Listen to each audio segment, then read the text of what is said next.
NCR में dengue का कहर बढ़ा। अब तक दिल्ली में 20 लोगों की मौत। दिल्ली में पिछले 5 साल में इस बार डेंगू से सबसे ज्यादा मौत। दिल्ली के कापासेड़ा में प्रवीण नाम के मृतक के परिजनों का आरोप, कहा खुद चलकर गया था जगशांति अस्पताल, इलाज से हुई तबीयत खराब। केजरीवाल सरकार के महिला और बाल विकास मंत्री संदीप कुमार का आपत्तिजनक बयान, कहा डेंगू के बीच दिल्ली के 7 सांसद क्या हनीमून मना रहे हैं। कहाँ गए वो दिल्ली के 7 सांसद? हनीमून पीरियड पे गए हैं? कहाँ है उनकी स्टेटमेंट? क्यों नहीं कुछ बोलते? इन्हीं दिल्ली के लोगों ने साथ जिताए थे। दिल्ली के स्वास्थ्य मंत्री सत्येंद्र जैन ने कहा, दिल्ली सरकार के अधीन आने वाले 3 अस्पतालों में लगाए जाएंगे 600 अतिरिक्त बेड। पिछले दिनों 1000 बेड बढ़ाने का ऐलान किया था। डेंगू पर केजरीवाल ने बुलाई अपने सभी विधायकों की बैठक, कहा विधायक अपने इलाके के स्थानीय प्रशासन के साथ मिलकर डेंगू की रोकथाम का उपाय करें। जनता डेंगू से परेशान है। डेंगू की समस्या के बीच केजरीवाल एलजी की लड़ाई बढ़ी। अफसरों को एलजी की हिदायत पर केजरीवाल ने पीएम को लिखी चिट्ठी।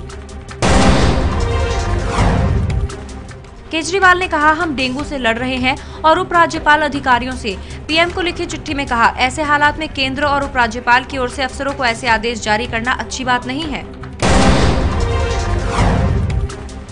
केजरीवाल ने पीएम को लिखी चिट्ठी में कहा, मेरी आपसे हाथ जोड़कर विनती है कि इस वक्त दिल्ली के लोग डेंगू की खतरनाक बीमारी से जूझ रहे हैं। अगर केंद्र सरकार को हमसे लड़ना है तो 2 महीने बाद लड़ लीजिएगा। दिल्ली के उपराज्यपाल नजीब जंग ने आदेश जारी कर कहा है कि केंद्र से जो आदेश रद्द हो चुके हैं उन्हें न माने अधिकारी। आदेश न मानने वालों पर कार्रवाई की चेतावनी। दिल्ली बीजेपी के अध्यक्ष सतीश उपाध्याय ने केजरीवाल पर हर बात में पीएम और एलजी को दोष देकर जनता से झूठ बोलने का आरोप लगाया।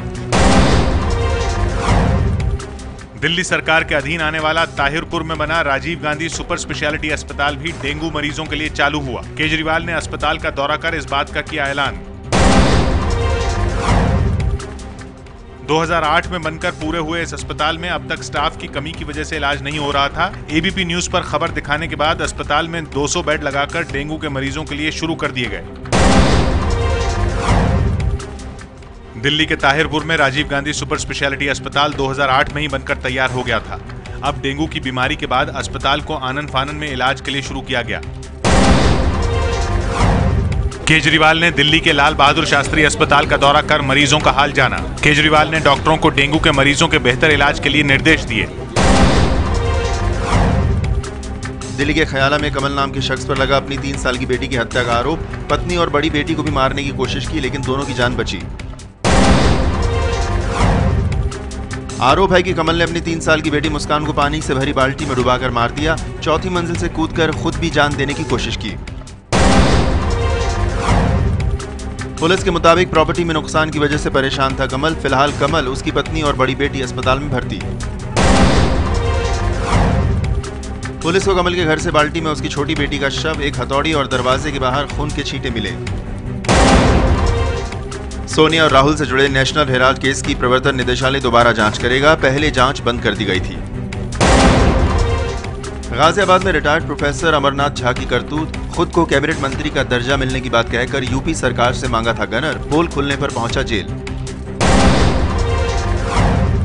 डेंगू से दिल्ली एनसीआर में एक और मौत। गाजियाबाद के साहिबाबाद इलाके की 10 साल की बच्ची की मौत। दिल्ली के जीवन ज्योति अस्पताल में हुई मौत।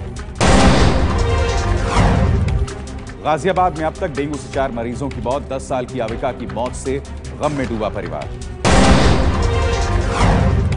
दिल्ली के मालवीय नगर में छात्रों की बहादुरी का सीसीटीवी फुटेज आया सामने। विदेशी महिला से लूट और मारपीट की कोशिश कर रहे नौजवान को पकड़कर पुलिस को सौंपा। बहादुरी की ये तस्वीरें 19 अगस्त की हैं और इस मामले में आरोपी को जेल हो चुकी है, जबकि पीड़ित उज़्बेकी महिला भी दिल्ली से जा चुकी है। दिल्ली के चांदी चौक में डीटीसी बस की टेम्पो और ऑटो से टक्कर, बस ड्राइवर समेत 3 लोगों की मौत। बताया जा रहा है कि बस के ड्राइवर की तबीयत अचानक बिगड़ी, जिससे हादसा हो गया। हालांकि पोस्टमार्टम रिपोर्ट आना अभी बाकी है। इस हादसे में चांदी चौक के रहने वाले सूरज की मौत हो गई। घर का इकलौता कमाने वाला शख्स था सूरज। दिल्ली के मानसरोवर इलाके में सीमेंट व्यापारी के स्टाफ से बैंक जाते वक्त लूट, करीब 9 लाख नकद और 14 लाख रुपए के चेक लूटे गए। सीसीटीवी में कैद घटना। पुलिस के मुताबिक बाइक सवार मैनेजर पर दूसरी बाइक से आए बदमाशों ने पिस्टल के बट से वार करके पैसों से भरा बैग छीन लिया। दिल्ली के डिप्टी सीएम मनीष सिसोदिया ने शिक्षा विभाग के कई अफसरों पर की कार्रवाई। 2 अफसर सस्पेंड, 1 प्रिंसिपल बर्खास्त, 1 लैब असिस्टेंट को रिटायर करने के आदेश। दिल्ली से सटे नोएडा में एक कारोबारी के घर बिजली विभाग ने भेजा 27 अरब रुपए का बिल दुरुस्त करने के बाद अफसरों ने की कार्रवाई की बात। हरियाणा के मानेसर में अधिग्रहण के बाद 400 एकड़ जमीन बिल्डरों को बेचने वाले कथित घोटाले के मामले में सीबीआई ने एफआईआर दर्ज करवाई। भूपेंद्र सिंह हुड्डा के कार्यकाल का मामला। दिल्ली में आज डेविस कप का डबल्स मुकाबला रोहन बोपन्ना और लिएंडर पेस की भारतीय जोड़ी का चेक गणराज्य की एडम पावलासेक और रॉड्रिक स्टेपनिक की जोड़ी से मुकाबला।